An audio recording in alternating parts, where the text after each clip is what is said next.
I did my best to notice when the call came down the line, up to the platform of surrender.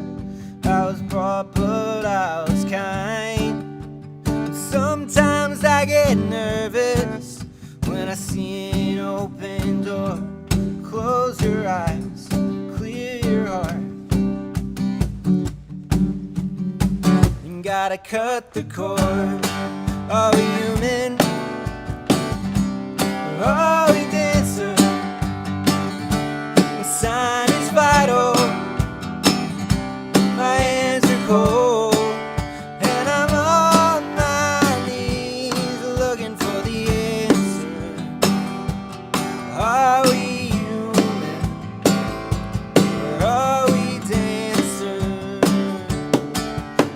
Respects to grace and virtue.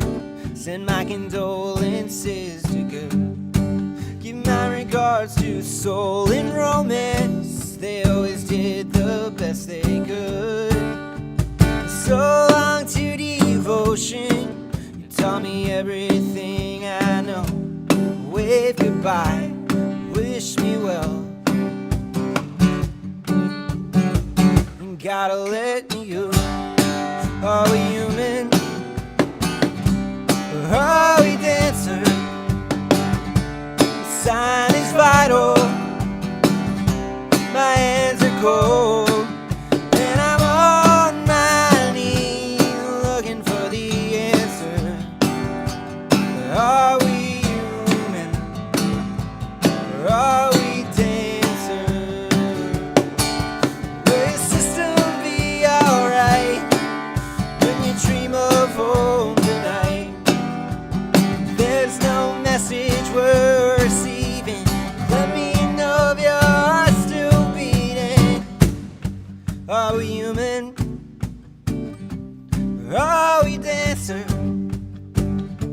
A sign is vital. My hands are cold. And I'm on my knees looking for the answer. Are we human? Or are we dancer?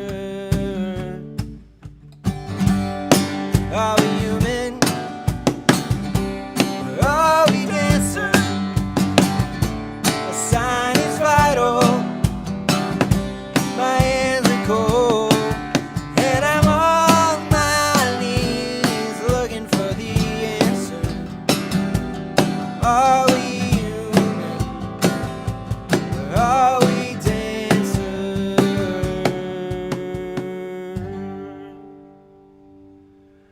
Welcome to Collective. It's a few minutes after 5. It's Sunday night, which means it is time for our live liturgy. We did have a liturgy last week. It was not live, it was pre-recorded. Hope you all enjoyed that. We're going to get right into it. We got a bunch going on tonight. So you can sign up for the weekly email. You can get connected at wearecollectivechurch.com. If you're online, hopefully you're already chatting with us. Hey Dan, hey Wendy, hey Jim. Heather is with us. Freddie is here with us. Kenny's here. He'll be here in just a few minutes to participate. The regular rundown. We have this week yoga. Yoga is coming Monday, 6 p.m. Our awesome yogi, Sarah, is back at it. So jump in tomorrow, start the week out right. Work of the people. Tuesday, 4 p.m., Zoom. And my gosh, guys, we have some work to do. We've got Advent, which we're in now, technically, officially, the first Sunday of Advent. If you have no idea what that means, totally fine. We don't assume fluency in Bible, spirituality, or church language. So we're going to talk a lot about Advent tonight. Stand by. After Advent, we've got Christmas. Advent leads up to Christmas, if you didn't know that. Then in the new year, we say these things all the time. God is love, school of love, practice love. But what does that mean? We use this word love as if we all understand what that means. We're going to figure that out in January, a series of sermons and reflections and conversations about how we mean love when we say it and how we practice it in a school of love. And then, because we'll just be getting warmed up, we're going to attempt to tackle this pesky little problem of neoliberal free market capitalism and the problem it wreaks on anything at all like the kingdom of God. Neighborliness, the common good, grace, and making any logical sense of the message of Jesus of Nazareth. And if we still exist after all of that, What else might we get into? You should help figure that out. Come along to Work of the People Tuesdays at 4. And it may be that if you get inspired, like some of our friends, just a few examples, Ian, Baylor, Peter, Aaron, Kathy, Caitlin, Andy, David, Dave, Katie, and most recently Heather, maybe you'll even get inspired to write a sermon also. So come along to Work of the People Tuesdays at 4. It's really, really pretty great. There's awesome people there. We'd love for you to be there. And then as always, Thursday, 5:30, Collective Cares. This is our LGBTQ plus safe zone and ally community, our meetup. Dan Hensley is on the Facebook chats, so make sure you connect with him if you're interested. He'll share some info on what's going on this week. Honest Advent, we're here. If you saw some of the cool unboxing video that we got to share a couple days ago, you know that the gallery is going in. Honest Advent, we've got this gallery the entire month of December coming up. And one of the things we tried to figure out is if we can't have big gatherings, if we can't have Christmas Eve like we would like to, if we can't have the togetherness in the way we desire because of the pandemic, how can we invite people to have an Advent experience, a Christmas experience, a holiday experience in a safe way? And so this is our answer, this gallery. So we're going to be meeting here for those of you who are wanting to be helpful in that. We don't know exactly the time yet, stand by, but Tuesday at some point, Tuesday afternoon, we'll all be gathering here safely in the theater to go through protocols and stuff like that, hosting, preview of the exhibit if you're working it, guides who are going to help lead tours. So far, we're only able to offer this low tech, meaning first come, first serve, and when we reach capacity in the room, we'll form a formal queue out the front door under the awning. It will be distanced, it will be masked, it will be monitored, it will be temp checked, it will be personally hosted by us. We've got a great safety plan put together by Wendy Martin, who's one of our great nurses, Jim Kane, who runs the trustees. Now, I've been doing some informal research the last few months in trying to figure out how are the organizations that are doing this best handling the shift in their gathering protocols due to the pandemic. And so in the last 6 months, I've had the opportunity to do some really cool stuff, everywhere from the Georgia Aquarium to Universal Studios to Stone Summit, which is one of the largest rock climbing gyms in the Southeast. I've gotten to visit a couple of national parks. And here's what I've learned. And this is, I'm not an expert. I didn't write an article about this. This is what I observed. Success in these places was much less dependent on physical collateral. And what I mean is like sanitizer stations and signage and lines, and these are all very important. They're necessary.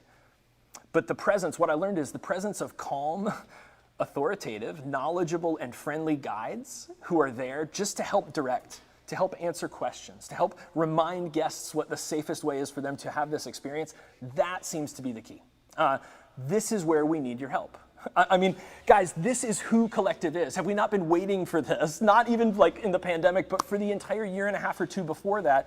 Hospitality, this is what we do, all right? And look, I don't want to get into this because I know in some sense this is me sort of knocking what Collective is all the time. But in an exciting sense, we finally have something amazing to share with our community. We have a space and a safe way to do it, and we can give it away for free. And there are tons of opportunities to enjoy it. Can you guys hear me in there? Is this thing on? Check, check. What I'm trying to say is, in a sense, and I don't want us to get too excited, we're kind of back. We're kind of back in a way, but easy does it. We're back, but the COVID numbers are spiking. And sure, vaccines and treatments are on the way, absolutely. But it is, as it ever was, darkest before the dawn, and we know that in an abundance of precaution, we know that that means that it is now more dangerous than ever to get together. And we know that if we can get together safely, that it's also incredibly dangerous for us not to get together. We've been having these conversations that the ability to gather in person, if we can do it safely, is such an important piece of our communal bond, of our mental health, of all these other things. So we're going to make our attempts, and we want you guys to be involved. There will be more specifics tomorrow. I'll be spending a couple hours on Facebook getting these all built out, all these events, so you'll be able to subscribe to them, you'll be able to get in, you'll be able to register if you want to do that. So I want you to adjust your expectations. It's going to be a minute before this is seamless, but we want you to know that where we're headed is also an attempt to return to a hybrid of in-person and online liturgy. And so hopefully, maybe as soon as next week, if not the week after, you will be able to register for a limited seat. You could either sit alone, you could sit in a cluster with a group of friends, or anyone sort of in your exposure cluster, your friend group or family group who you're regularly with and exposed to. We also hope in the next 10 days to release registration for Christmas Eve services, multiple opportunities on the 24th. So all of this stuff is coming. And if you're listening to that and going, my God, this sounds so weird compared to the way we usually do Advent and Christmas, yes, we understand that. We understand that this was always going to be a different year. We're also tremendously excited. I mean, you guys, I don't want to give away too much, but I can't wait for you to be in the room. I don't even honestly want to give you a preview because I think you're going to be blown away when you come and experience this. So all that being said, thank you guys so much for being here with us online. Thanks for joining us live for so many of you who are. Hey, Hyro, great to see you. Love that you're in with us. Your presence makes us who we are. Thank you for being present with us. Welcome. Freddie, give us the community statement. We value highly the metaphor of journey. We are different people from different places and backgrounds, and we've traveled different paths. We represent an intergenerational community, and we've traveled different paths. So we agree not to make assumptions about the person across from us, next to us, or in conversation with us. We challenge ourselves to be sensitive, knowing this community includes a diverse group of people, from lifelong followers of Jesus to people who are just now open to the idea that God might exist. We strive to avoid offense, ask good questions, articulate and explain our responses. We don't assume fluency in Bible, spirituality, or church language because we believe the message of Jesus is not for Christianity, but for humanity. So we do everything in the spirit of love and grace. Awesome. Thanks, Fred. All right, I want to pause for just a quick second and say a word about hospitality because we're transitioning from 3 weeks post, what would we call it? I guess an election, to put it mildly, but we're 3 weeks out from whatever that was that we've just endured. And we've made an attempt in the last few weeks to say very clearly that we know that Collective is a progressive Christian church, and we know that if you find yourselves having voted for Trump, having different theological convictions, and yet still wondering if you belong in the community of faith, we want you to know that you do here. We may totally disagree with you politically. We may have things about your perspectives we don't like, and probably vice versa, and there's space. And I wanted to be clear about that, especially as we enter Advent, because I think sometimes when we say things like God with us, we tend to mean it like God with us. And we want to be clear that what we're talking about is God with us, and that you are a part of us. Now we know, and we would say, Collective is for anyone. We also know it's not for everyone. So also no pressure if it's not your thing, totally cool. But we want you to make sure that you understand that as far as we're concerned, you're welcome. That the table is open to you, that the Spirit is open to you. But I wanted to add this level of clarity because I saw this, somebody posted this that I really respect this week. And I thought it clarified so much, especially coming after the community statement, what it is that we mean when we talk about making space like this. So he said this, he said, sometimes people use respect to mean treating someone like a person. And sometimes they use the word respect to mean treating someone like an authority. And sometimes people who are used to being treated like an authority say, if you won't respect me, I won't respect you. And they mean, if you won't treat me like an authority, I won't treat you like a person. And they think they're being fair, but they aren't. And I want us to address that. What we're saying is, whoever you are and wherever you come from, we respect you as a person, and we don't expect you to be an authority, per the community statement. We don't assume fluency in Bible, spirituality, or church language, and we ask that you only, in return, come and respect us as people.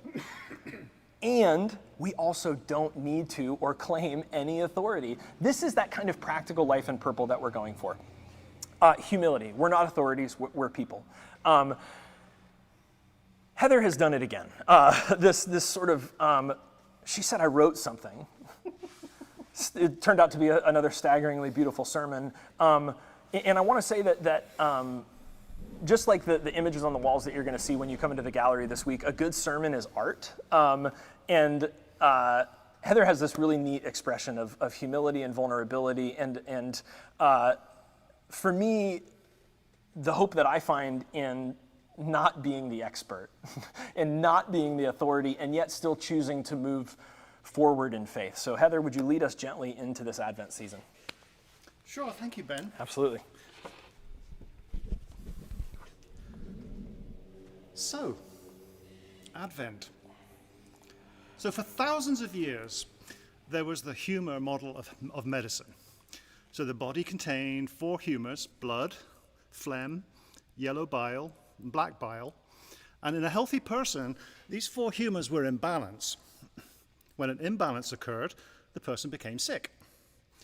Medical treatment for centuries entailed rebalancing these humors. Sometimes this involved using medicinal plants. Other treatments involve things like bloodletting with cuts or with leeches. Sometimes the treatments worked. Oftentimes they did not. When the treatments worked, it reinforced the humoral theory. Now, Hippocrates, who is regarded as the father of medicine, and his oath is still sworn by many physicians even today, believed in the humoral theory of medicine. Most people nowadays dismiss the humoral theory of medicine. Modern science has better explanations for disease, and the treatments are infinitely safer and more effective. Humoral medicine wasn't wrong, it was just incomplete. Modern medicine still looks at the chemical composition of the body, and many illnesses are the result of chemical imbalances. Diabetes, for example, results from lack of insulin to regulate sugar. Many mental illnesses are the result of chemical imbalances in brain chemicals. The difference is that we're now aware of thousands of different substances in the body, not just the 4 humors. So, and these thousands and thousands of chemicals need to be in balance to maintain good health. Some of the medicinal plants that were used to treat the humors actually became foundation for some of our modern pharmaceuticals. And even leeches and maggots are FDA approved as safe and effective treatments for some conditions. So humoral medicine was a working model, a way of looking at the world that we did not completely understand, but a way that worked up to a point. It was a starting point to treat illness and try and reduce suffering. It was not the truth, but a way of describing what we observed based on the best knowledge at the time, in a way that we could use to try and do good. It was a scientific advance over what came before, demons and other supernatural spirits, and it represented a small step in the continuing journey of our understanding that was to become what we now call science. We use many models today to explain and describe our world. Models don't have to be the truth to be useful and effective. Our brains have even evolved to create working models of our world that enable us to survive and to manage our day-to-day lives. In elementary school, children learn about objects being solid, liquid, or gas, animal, vegetable, or mineral. Then in high school, we teach that matter is made of atoms and molecules, and living things are complex combinations of these chemicals that can be categorized into groups far wider than just animal and vegetable. Then we go on to college and we learn that it's even more complex still. Atoms are made of a range of subatomic particles that are both energy and matter at the same time, existing in one place, but in multiple places at the same time. Concepts that are really impossible to visualize for most and can only really be described using higher mathematics. Our brains create the concept of up and down. All but the most conspiratorial outliers know that the Earth is a globe whizzing through space in orbit of a moderately sized star. When we look at a conventional globe, a conventional northern hemisphere-centric model of a globe, we in Florida, we're about 3/4 of the way down one side. Australians are hanging off the bottom somewhere. But that's not the model that we use in our daily lives. We model our environment as being mostly flat, with the ground at our feet, the sky above. When we drop something, it falls to the ground. We walk around the world upright. We don't walk around like we're on the side, or Australians don't walk around hanging on to the bottom. Our model of the world is a flat one, and it works pretty well. We know it's not really the truth, but that doesn't matter. The model works, and no one thinks of us as heretics or truth deniers as we go about our daily, flat, up and down business. Now, those lucky enough to travel into space get to experience the truth. There is no up or down.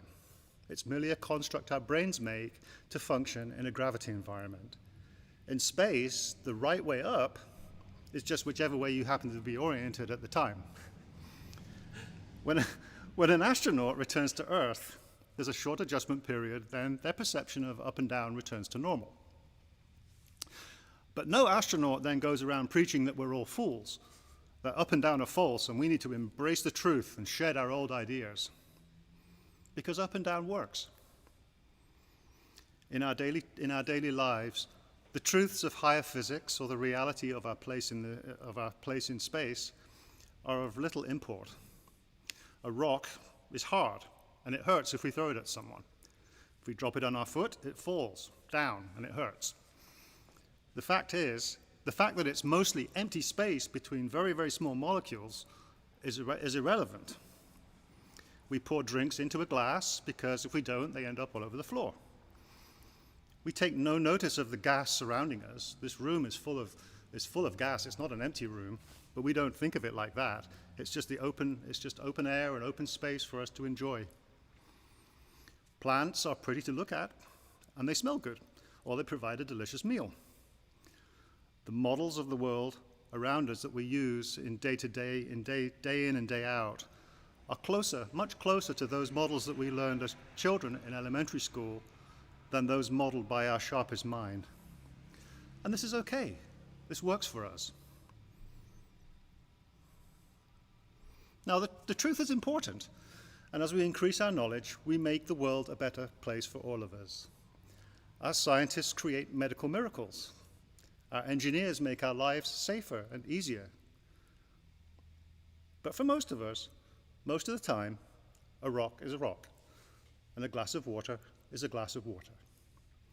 The model we choose to use is the one that works best for us. Unless we're doing scientific research, the cutting edge of truth, of matter, of biology, of taxonomy, are just distractions. A tomato tastes good, whether it's a fruit or whether it's a vegetable.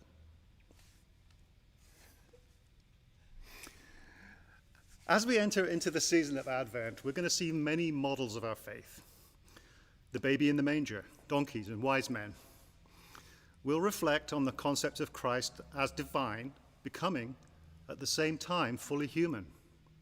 A fully human, helpless baby. We'll talk about Mary as the mother of God, an unmarried mother giving birth in a barn in Iron Age Palestine.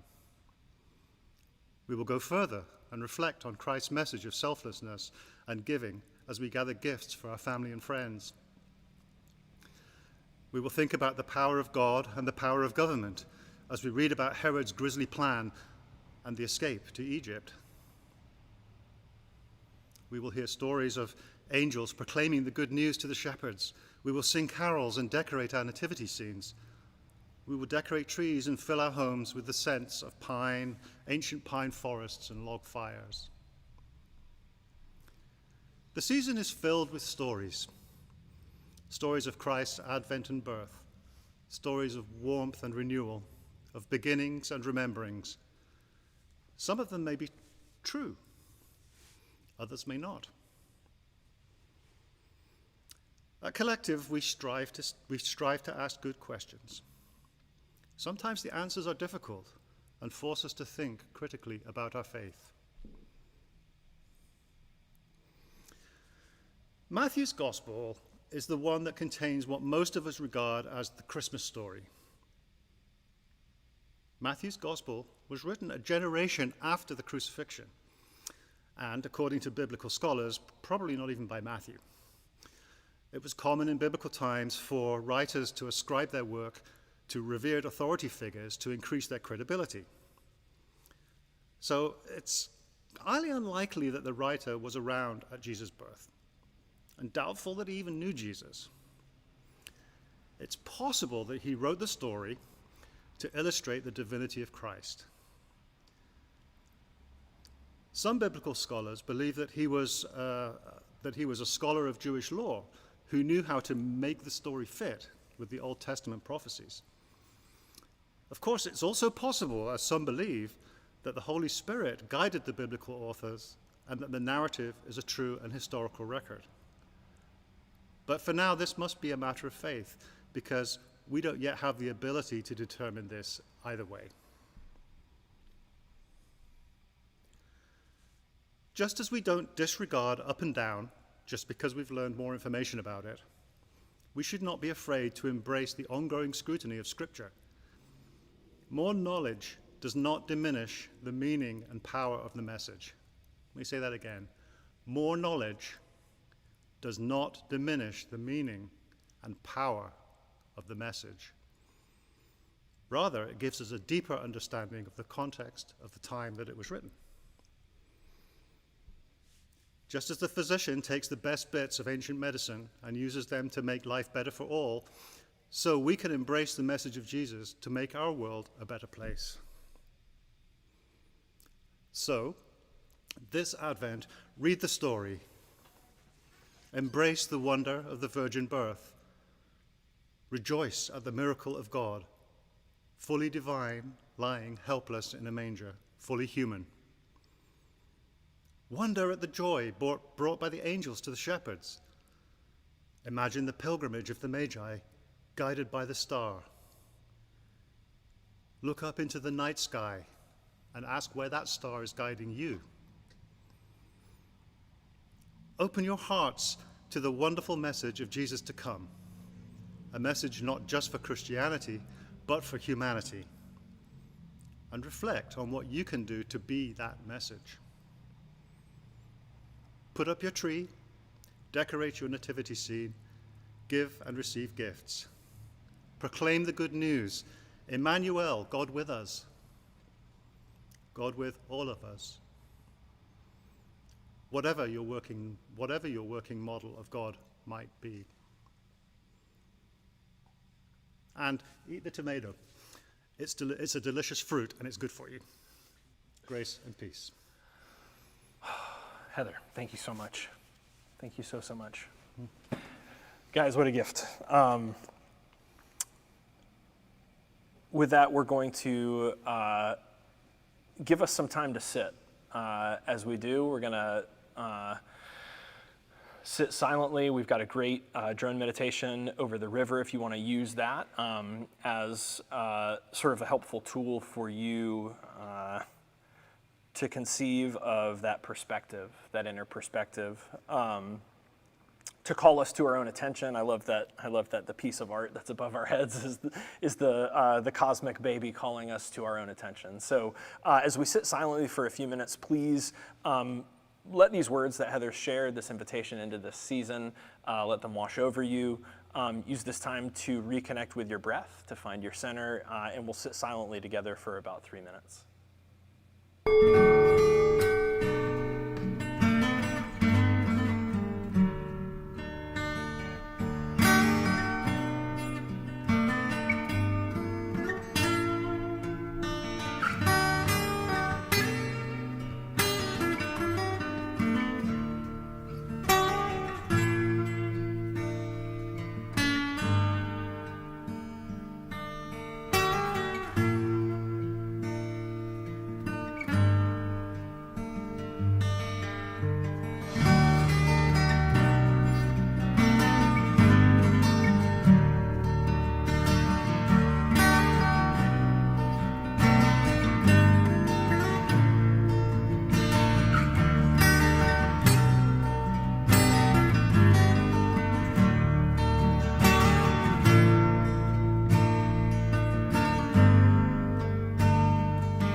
ransom captive Israel that mourns in lowly exile here, until the Son of God appear. Rejoice, rejoice, Emmanuel shall come to thee, O Israel. O come, thou rod of Jesse, free thine own from Satan's tyranny. From depths of hell thy people save, and give them victory o'er the grave. Rejoice, rejoice, Emmanuel shall come to thee, O Israel. O come, desire of nations, bind all peoples in one heart and mind. Bid envy, strife, and quarrel cease, and be thyself our King of peace. Rejoice, rejoice, Emmanuel shall come to thee, O Israel. O come, thou day spring, come and cheer all peoples by thine advent here. Disperse the gloomy clouds of night, and death's dark shadows put to flight. Rejoice, rejoice, Emmanuel shall come to thee, O Israel. Sing it if you know it at home. Rejoice, rejoice, Emmanuel shall come to thee, O Israel.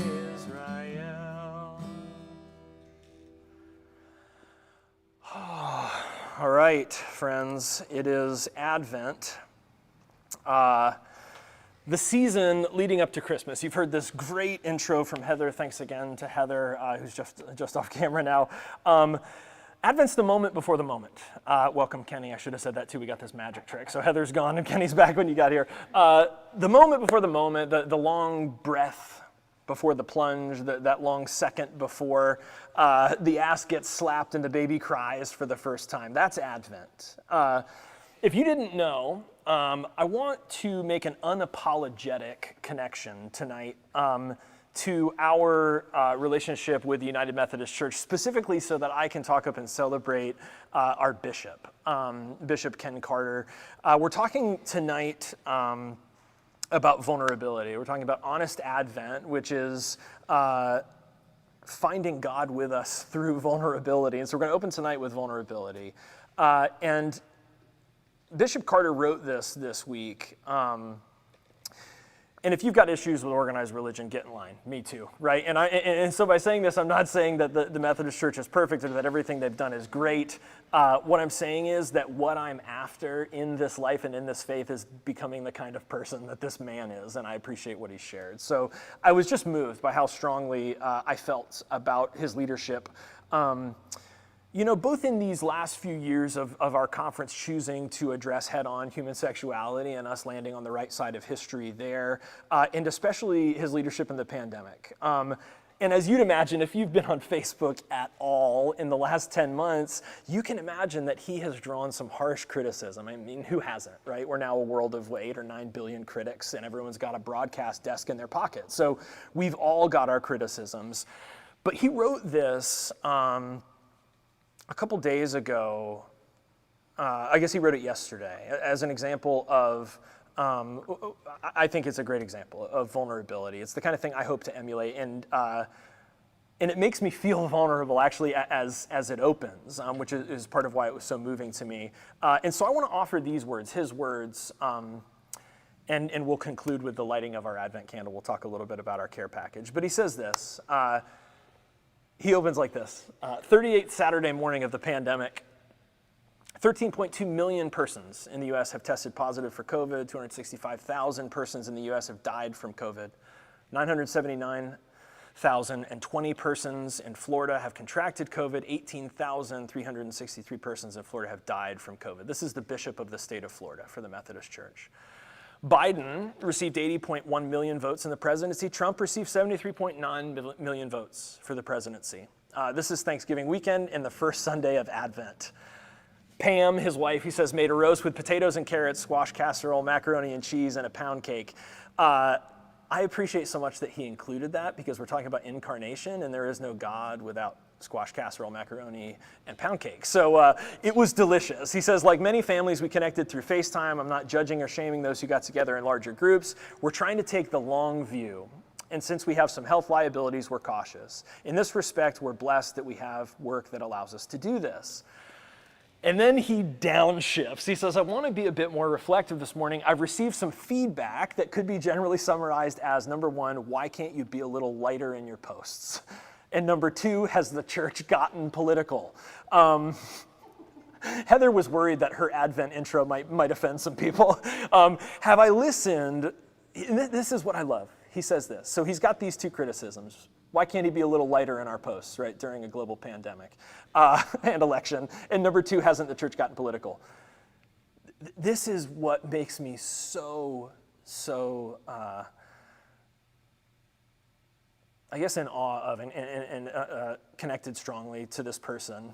In response to his criticisms, he says this, I have listened for the grain of truth that is in this, and there is a truth.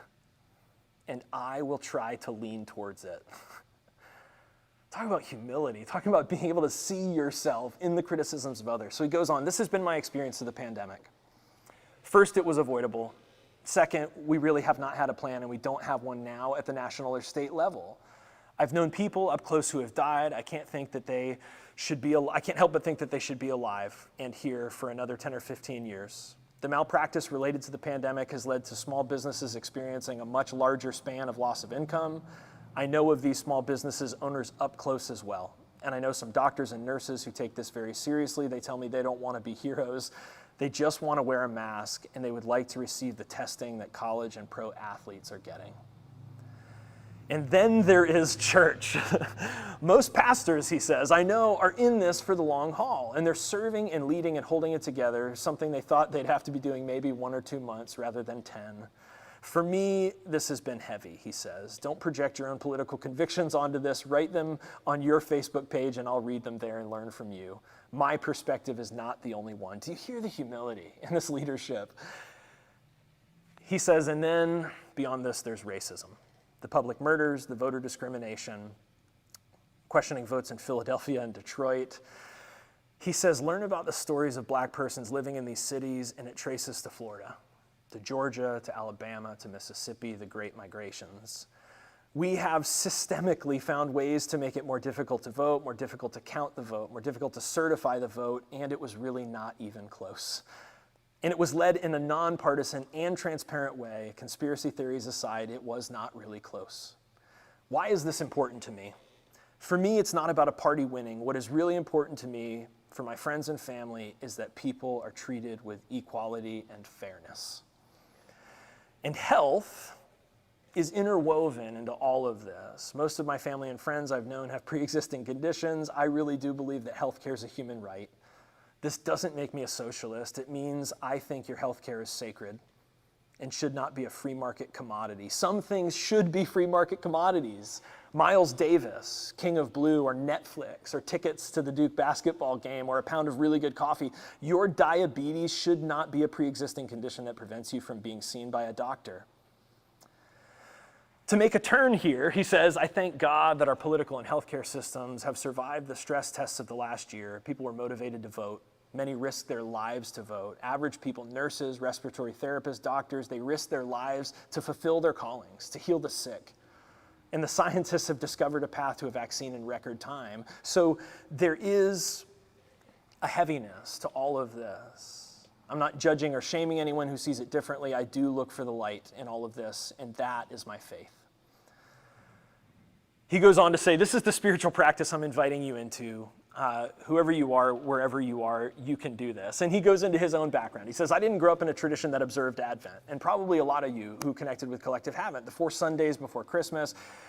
But throughout all of my adult ministry, he says it's been really essential.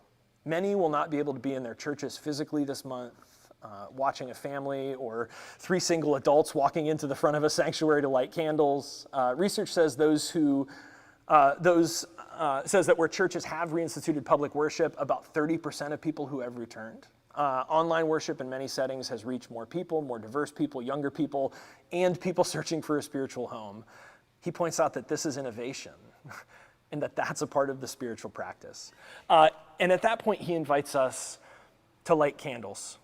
How can we light candles at our home, in your apartment, at work, wherever you happen to be, where your sacred space is, and light candles and to ask. And if you ask God, or you ask the universe, or you ask the source of life, wherever you ask for vulnerability and identity, embodiment, love, and presence. These are what we'll explore during Advent.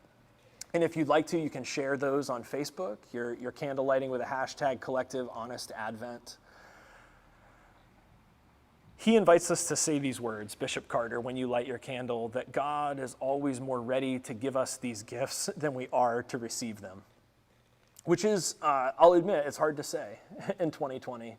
And I think it takes an act of faith. He closes by saying, what I'm learning in this season is that my way through the heaviness of 2020 is not to avoid all of this. And that's really basically the sermon, is that Christmas and Advent are about not God saving us out of this. God doesn't rescue us out of 2020, but that God joins us in 2020. We can talk without yelling at each other. We can talk without canceling each other. He says, my way through this is to focus on what Advent and the prayers of the scriptures and the saints can mean for our local churches, for our friends and families, for the grieving and the healing of the loss of the pandemic, for politics, the basic human needs that we all have. That is, finally, he says, the commandment of Jesus to love our neighbor. Be encouraged, stay safe, give thanks, and let's begin a journey to new birth, a new life together. Thanks for the friendship and the connection, Bishop Ken Carter. I wanted you to know who's steering the ship. And again, I'm not afraid to say this, and I think it's one of our greatest strengths, is that the bishop and I don't agree on everything. We don't agree theologically on everything. We don't agree ecclesiologically on everything. But I trust him, and he's got me, and he's got this conference, and I hope that you can hear in his reflection on what has been and what is coming. I hope more than anything that you hear humility, and that you hear that there's a person worthy of following in that leadership. I know I have, and I think his invitation into 2020, into Advent, I don't think I could have put better. So I'm going to let that call us, and then if you saw the unboxing video, was that Saturday? Yeah, I think Saturday we did the unboxing of the Honest Advent gallery. I'm going to do another unboxing. So I think about 18 of you should have either gotten these or you'll be getting them by tomorrow if you're on our main core list and you're local and we could deliver them. We want you to know we aren't choosing against anyone to try and hurt anybody's feelings. We prioritize the children. I hope that will be okay with you. So if you've gotten it delivered, probably you've got kids already. A bunch more will go out tomorrow. Advent care packages. The real key here, hey, Bill Brennan, how's it going? The real key here is that if you don't think you're on that root mailing list and you do want one of these, especially if you're not in town where we can deliver it and you're like, you know what, I need an Advent care package this year, we're happy to send it out to you. You've got to let us know. So you can either do that by emailing admin@wearecollectivechurch.com, or you can put it in the comments right now on Facebook and we'll make sure to send you one. Let me just open this real quick. So what you've got, brilliant wrapping paper. And thanks specifically to Caitlin and to our shares team for assembling these and getting them delivered. So what you're going to do, Heather, I'm going to set the tomato aside for a moment. We'll come back to that. So you didn't necessarily get a plate or a wreath base, but what you're going to get is 5 candles. You've got 3 purple and 1 pink, and then the white Christ candle in the middle. So, and I know this, I'm actually literally right now thinking of how far Dan Hensley is going to take this. This is me. It's a white plate with 5 candles on it, and I know that Collective is full of artists and people who are particularly suited at expressing themselves. Make it yours. Make it yours. The idea is just that you've got an Advent wreath or a candle at least to light with us each week in our liturgy. And so with Bishop Carter's words, I am going to find this lighter and we're going to get to it. First Sunday of Advent. What a strange year, right? Just a strange year. I almost blew it out with my deep, deep exhale. That would have been so 2020. All right, Advent candle number 1, we did it. What do we got? 12 minutes left. Perfect. We're going to wrap this up with just a touch of a toe in the water for Honest Advent. So Honest Advent is it's a website and a book. It's the brainchild of Scott Erickson, who's this amazing artist. He creates resources for the church. Honest Advent is a live 15-piece art gallery here at the Drika Theater, 112 East New York, and it's going to be opening on Thursday. You can get all those details online this week. And I want to work us towards just sort of setting this up, and then I want to show us 3 pieces. Kenny's going to read some text for us, and then we're going to jump over to the Zoom to really discuss. So I'm really just kind of whetting your appetite here. My buddy out in LA, I met through Pete Rollins. His name is Aaron Van Vooris. He shared this quote from a guy named Don Cuppett, and I'm gonna tell you the truth. I don't know who Don Cuppett is. I didn't get to do my research, but I love what he says. He says, "Christmas is the Disneyfication of Christianity." And my friend Aaron goes on to say, "We've romanticized a story that was originally meant as a scathing critique of Caesar and a mockery of the powers that be." That's what Heather was talking about. The nativity story was an ancient equivalent of a political shit posting on Facebook today, right? The nativity was talking garbage about Rome.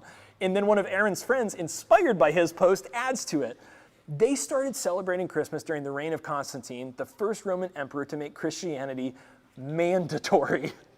I love the European traditions, and I know I'm preaching to the choir, but my God, it was already out of control way before Santa started drinking Coca-Cola Classic TM trademark, which I thought was amazing. So if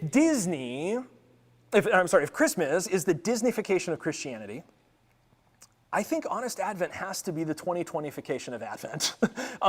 Meaning Honest Advent is the inevitable conclusion of a year like 2020 in a badass liturgical season like Advent. We get to put them together. We talk about, at Advent and Christmas, and God, all the more this year, not as much about the divinity of Jesus as we do about the humanity of God.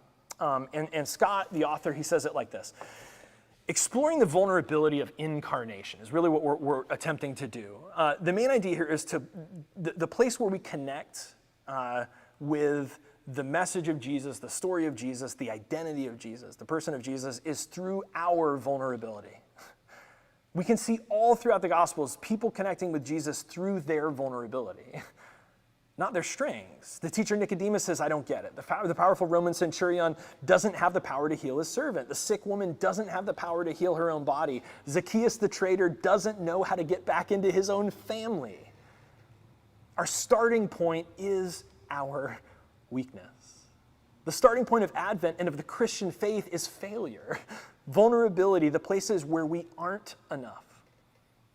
The places where we are not doing it right. If this isn't good news, you're not listening. So if we feel, after all of that, if we feel like we can and we should still attempt to prop up the Disney-fied version of some kind of perfect holiday bliss, I don't know what to tell you. You've picked a horrible year to do it, and I think you should let that go. And if we want that lie more than we want the nasty, raw, very gritty and human truth that comes with just a flicker of hope, if we want that lie, even after all the other lies that we've endured this year, again, I don't know what to tell you. I think maybe we just have to wait then for the scales to fall from our eyes. Maybe this is one of those things where it's only for those with ears to hear and with eyes to see. Because this year, guys, God is with us, but it ain't Disney, right? Or at least it's not the typical Disney metaphor. Actually, oddly enough, God is with us, but in 2020, it is Disney. It's layoffs, and it's losses at the happiest place on earth. It's messes where there used to be magic. That's Honest Advent. Honest Advent is just an obnoxious motorcycle and a really important part of a sermon. How do we summarize this? God is with us, but it's complicated. Kenny was with us, 6 years ago, 5, 6, 7 years ago. The first time that came around, this came up in Advent. Man, this is probably before Freddie was around, maybe before Heather was around. Yeah, God is with us, but it's complicated. I mean, how is that for Honest Advent? If you've got a heartbeat and some dexterity left in your fingers, maybe you want to type amen in the chat. God is with us, but it's complicated. God is with us, and again, not like to rescue us. God is in the shit with us. That's Advent in 2020. That's Honest Advent, but that's also the way Advent always has been.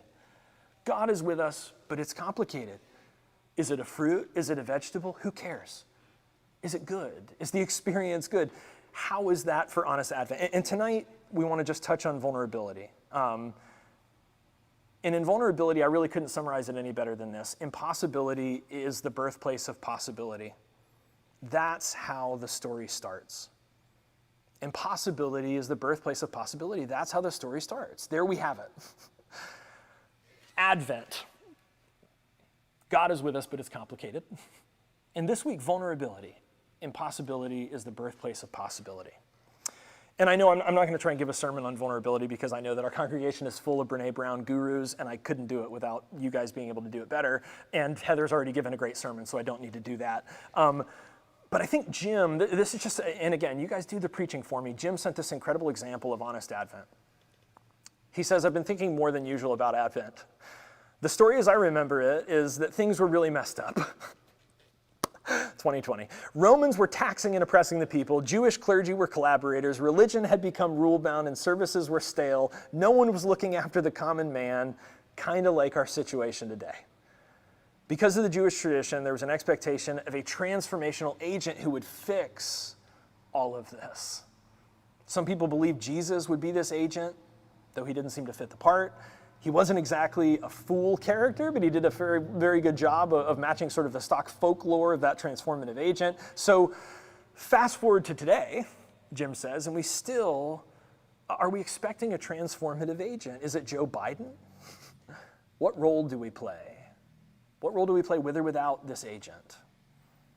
I suppose we're to be this agent on a tiny, tiny scale. What gives us hope is that this role is worthwhile. How successful, this is what I love, God, Honest Advent. How successful was Jesus given that we're still in the same boat? I don't know of any other churches that just say that, but I love it. I want to invite you to, in the next few minutes, just consider some images from our Honest Advent gallery. Again, thanks to Scott Erickson, thanks to our sponsors who made this possible. And I want to just offer a couple questions and reflections on these. And I'm going to say this a lot. You're going to hear this all through Advent. If you come in person when I'm here one night, you're going to hear this again. The focus of this Advent season, of this gallery, is not primarily on what we think. The invitation of Honest Advent is not to try to make sense of things. The point of art, the point of really good storytelling, the point of the baby is to inspire us. But it's also to challenge us. It's to challenge us not to settle for making sense of things, right? Which is another way of saying let's force into categories things that defy categories. Instead, what I want to invite us to do is simply to sit with these images and ask how they make us feel. What does it do to you?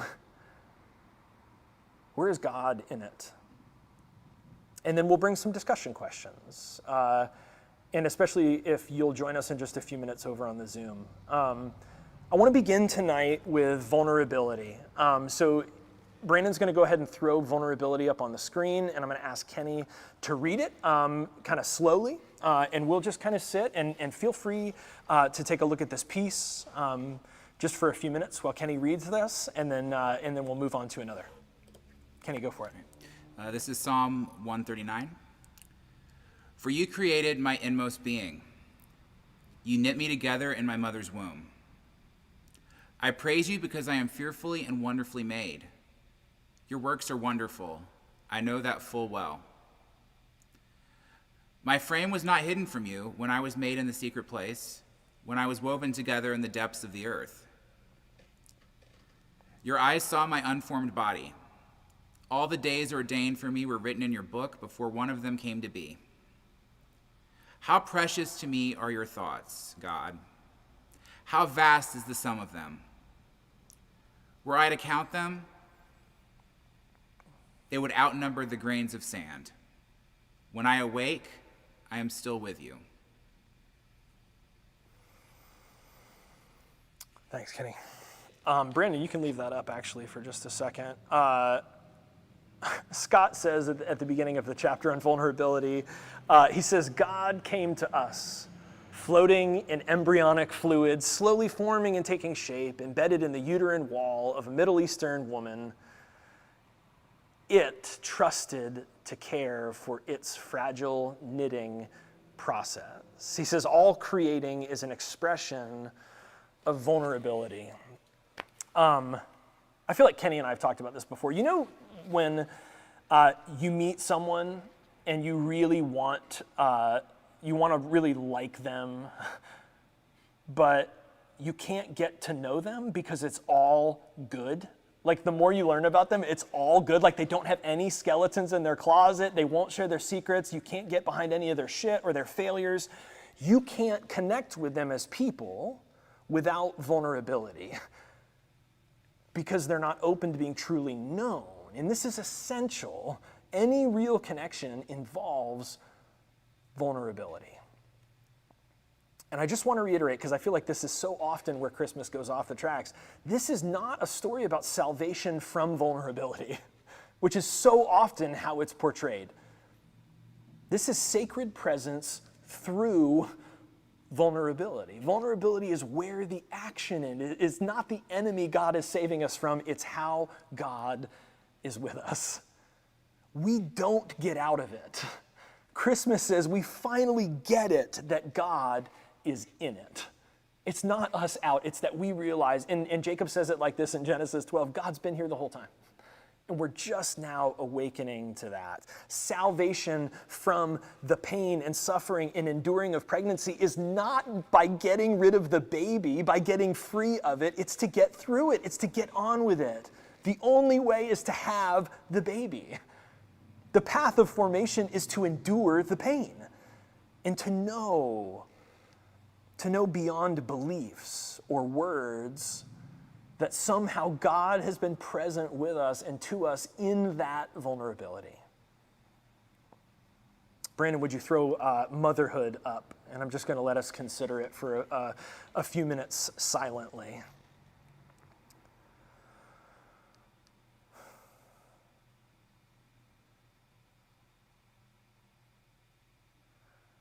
Again, I invite you, we won't dwell long just for the sake of time. I invite you to come and sit in the gallery. You could spend hours here, and I hope you will. This image contains so much. But as we look at it, I want us to imagine the vulnerability of first-time experiences. And we've got this image, Eve and Mary, the mother of Jesus. You've got Eve as the first ever mother in the story, right? And you've got Mary as the first-time mother in quite a situation, knocked up by God. Talk about God is with us, but it's complicated. What I ended up thinking as I looked at this picture is, what can we learn from women like this? What can we learn from the courage of women in extremely complicated first-time situations? And that got me thinking, Jesus, guys, it's been 10 months of what have to have been for you and for me, for all of us, just first time after first time after first time. And I learned in recovery, one of the hardest things to stay sober through is doing anything for the first time. Guys, and we've just been doing it nonstop for 10 months. What can we learn from the courage of these women who inherited these incredibly complicated situations and really managed these impossible first-time circumstances with grace? What are your first-time situations in the pandemic? First-time situations post-election? First-time situations going into this holiday season? I promise you there are some. Think about it. Brandon's nodding. He's about to have a kid. And maybe we can be a bit more generous with grace for our own first-time situations. And if we can find grace for ourselves, maybe then even for others. Brandon, would you throw up the final image for tonight, the Annunciation, and we'll wrap it up. Kenny's going to read slowly for us from the Gospel of Luke. This is Luke 2. The angel went to her and said, "Greetings, you who are highly favored. The Lord is with you." Mary was greatly confused and disturbed at these words and wondered what kind of greeting this might be.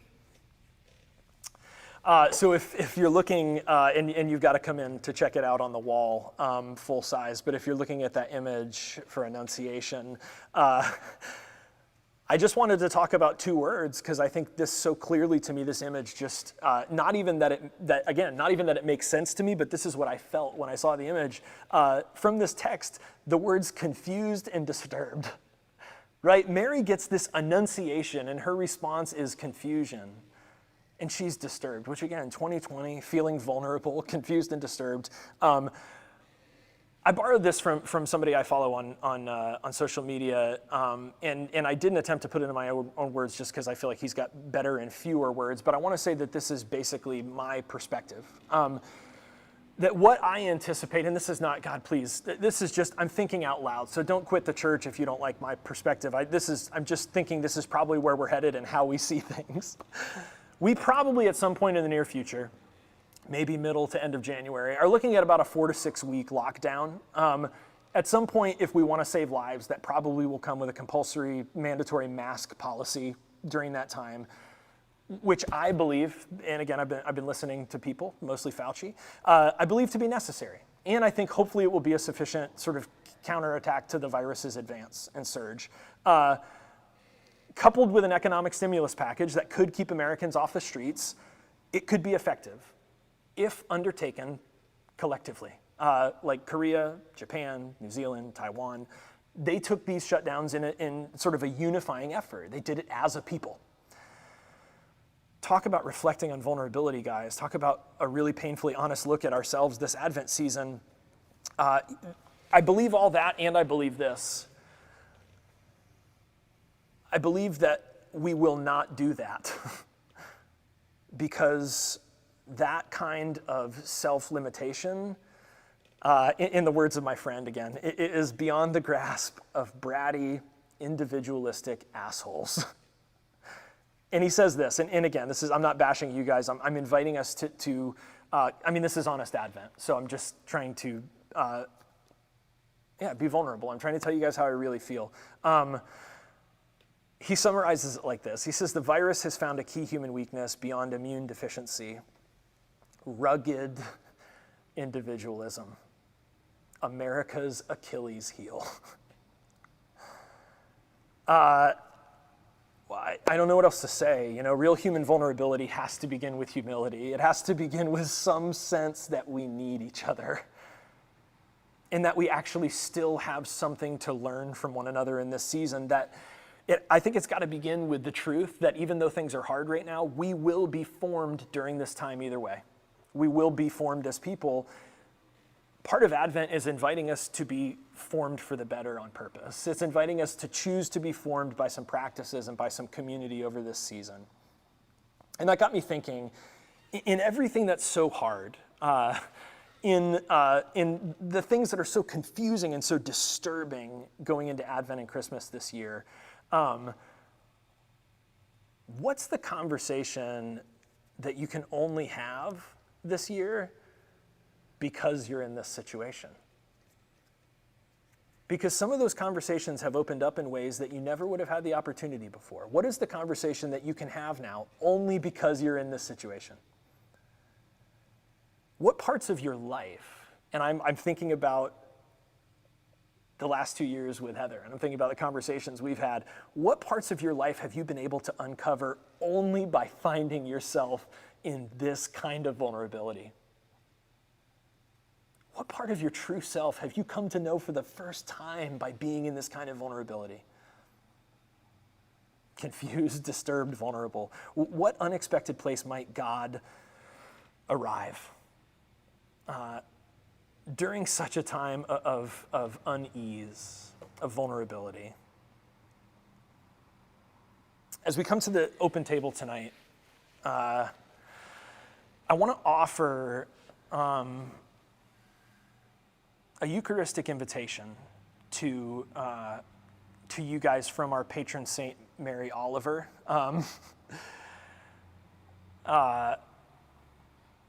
And even though we don't have the bread and the cup up here, I just want you to, maybe you can bring those forward in your mind's eye, or you can put yourself back at this altar when you've been in the room, or however you can to kind of put yourself back in that space.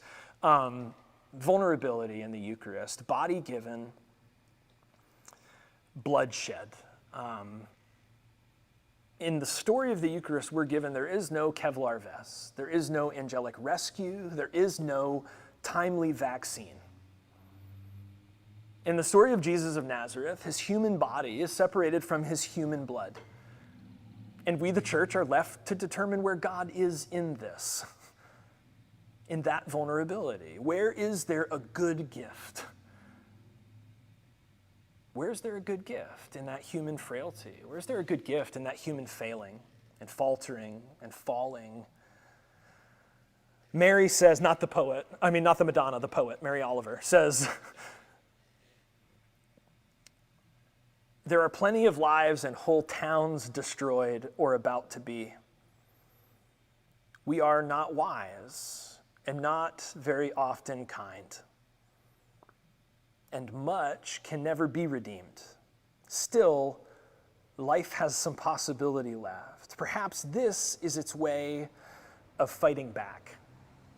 That sometimes something happens better than all the riches or power in the world. It could be anything, but very likely you notice it in the instant when love begins. Anyway, that's often the case. Anyway, whatever it is, don't be afraid of its plenty. Don't be afraid of its plenty. I'm going to be clear, we're inviting ourselves into vulnerability, not into fear. Don't be afraid of its plenty. She ends with these words, joy is not made to be a crumb. As we consider the Eucharist, as we consider the good gift, as we consider the joy that is not meant to be a crumb, but a feast, let's sit silently for a moment. Freddie's going to come back. We're going to sing our way out of this, and then Kenny's got a benediction for us. Sit silently for a moment and consider these words, and then we'll sing together.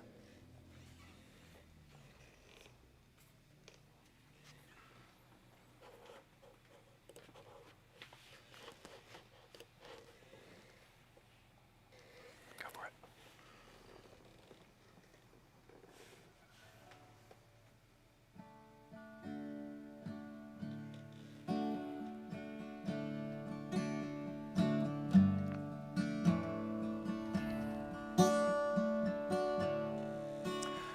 The streets are filled with laughter and light, and the music of the season, and the merchants' windows are all bright with the faces of the children and their families. They hurry into their homes while the sky darkens and freezes. We'll be gathering around our hearths and tables, giving thanks for God's graces and the birth of the rebel Jesus. Well, they call him by the Prince of Peace, and they call him by the Savior, and they pray to him upon their seas, and in every bold endeavor, and they fill their churches with their pride and gold as their faith in him increases. But they've turned the nature that I worship in from a temple to a robber's den. In the words of the rebel Jesus, well, we guard our world with locks and guns. We guard our fine possessions, and once a year when Christmas comes, we give to our relations, and perhaps we give a little to the poor, if the generosity should seize us. But if any one of us should interfere in the business of why there are poor, they get the same as the rebel Jesus. Pardon me if I have seemed to take the tone of judgment, for I've no wish to come between this day and your enjoyment. In the life of hardship and of earthly toil, there's a need for anything that frees us. So I bid you pleasure and I bid you cheer from the heathen and the pagan, on the side of the rebel Jesus. Thanks a bunch, Fred. Take it away, Kenny. You can sign up for the weekly or give to Collective at wearecollectivechurch.com. If you'd like to get to know us a bit better, you can join us on the Zoom right after this. If you want more info on weekly community groups, you can check on Facebook, or you can email info@wearecollectivechurch.com. Thanks for being with us online. Your presence makes us who we are. Our benediction this evening is from St. Teresa of Avila. Christ has no body but yours, no hands, no feet on earth but yours. Yours are the eyes with which he looks, compassion on this world. Your eyes are the feet with which he walks to do good. Yours are the hands with which he blesses all the world. Yours are the hands, yours are the feet, yours are the eyes, you are his body. Christ has no body now but yours, no hands, no feet on earth but yours.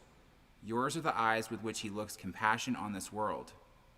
Christ has no body now on earth but yours. Christ then is infinitely vulnerable because I am. We are the temporal, contingent, dependent, mortal, frail human being. This is vulnerable heartbeat of the human, cosmic, mortal body of Christ. And that is wholeness, holy incarnation. God in our vulnerability. God is with us, and it's complicated. Let's bring our hands together as a symbol of our intention. First to our foreheads for clarity of thought, then to our lips for clarity of speech, and to our hearts for clarity of action. So that in all that we say and do in this Advent season, love would be our first thought, our first word, and our first deed. Grace and peace. We would love to see your beautiful faces on the Zoom right now. Grace and peace. We'll see you over there.